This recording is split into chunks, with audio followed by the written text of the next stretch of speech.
Hey guys, Bad Infos here with a top 5 video. Here I'll show you my picks for the best games of 2018. This year wasn't that bad for video game releases. Not many games were to my liking, but I managed to dig up and play 5 amazing ones, all of which I played and completed in 2019. After a lot of thinking, here are my 5 favorite games released in 2018.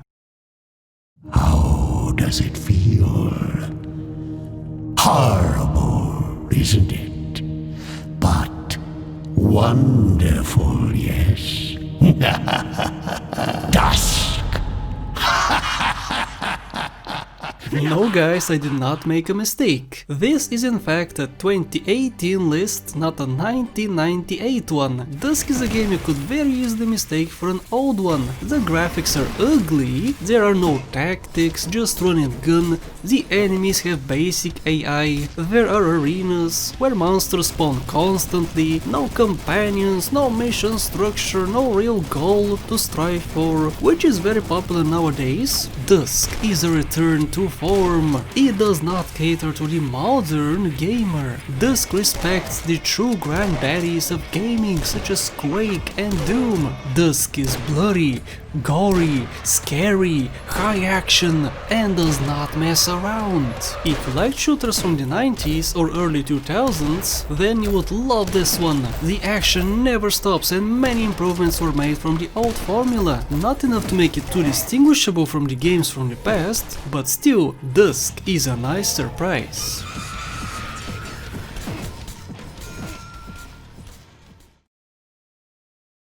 Here's what I see.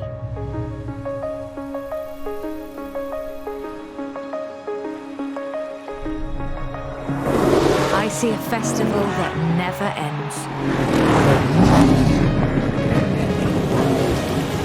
Where you can be whatever you want to be. Forza Horizon 4. You know, I used to love racing games. That's pretty much all I played in the early 2000s. Nowadays racing games are bloated with so much garbage, the crashes hurt your eyes, with all the debris, they are way too realistic, and overall I have turned my back to racing. There's only one franchise that still contains the true essence of racing, a franchise which revolutionizes the genre, while still keeping the #1 most important factor in, the fun. Forza Horizon 4 is in every single way better than its predecessor. Well, apart from the location, in England you drive on the wrong side of the road, but apart from that, driving feels amazing, both for a keyboard and a controller. I rarely use a controller for racing games, but for this one I did.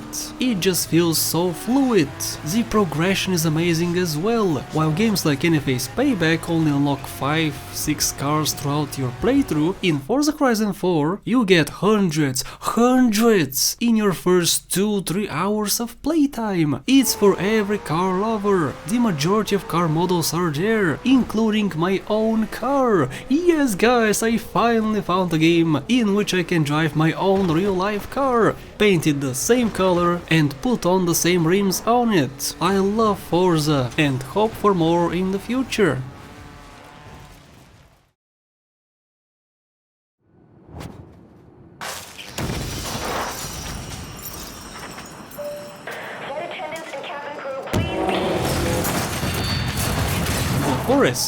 The Forest is a game which initially came out in 2014, but in 2018 the official release finally came out. I resisted for 4 years to play it despite being very interested in it. I am very glad I did. The forest could be sometimes very calm. You chop a tree down, place it on your sleigh, walk to your wood cabin, light your fire, grab a snack and enjoy the beauty of the forest. The game, however, has a dark side to it. Don't be fooled, this is actually a horror game. Yeah, once you get down into the caves, everything changes. Monsters are frightening, gross, and can come out of nowhere. Survival is difficult and very punishing.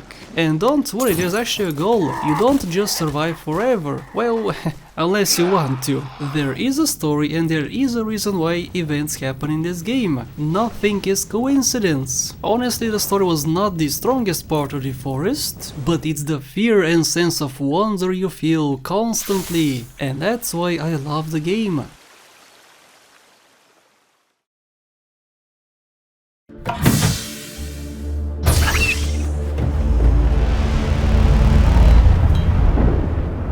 Subnautica.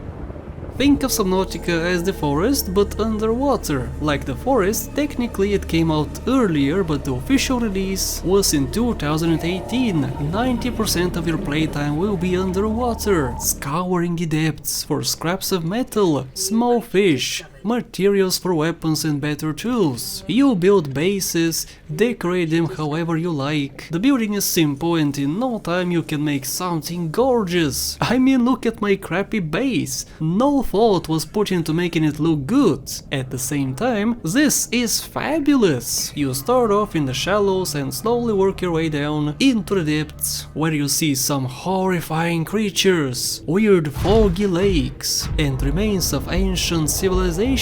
It's up to you to figure out what happened to them, and only by your handiwork can you get out of this water planet. Or don't. Stay here forever if you want to. This was the most frustrating game on my list, honestly. The last 10 or so hours of my 34-hour playtime was at times infuriating. The game made you go back and forth all the time and drove me nuts. After I completed it, however, I felt a huge sense of accomplishment, and very few games made me feel as immersed as Subnautica did.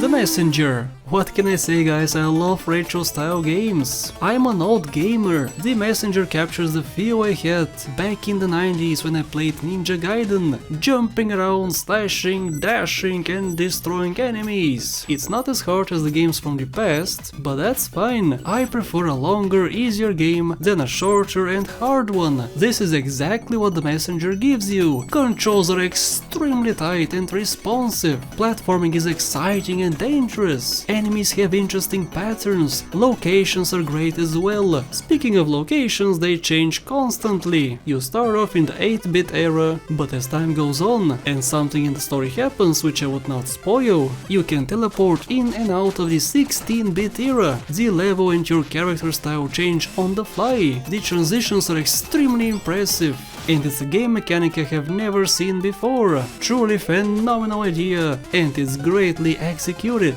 The Messenger is a true OG game, and it deserves a lot more praise than it got.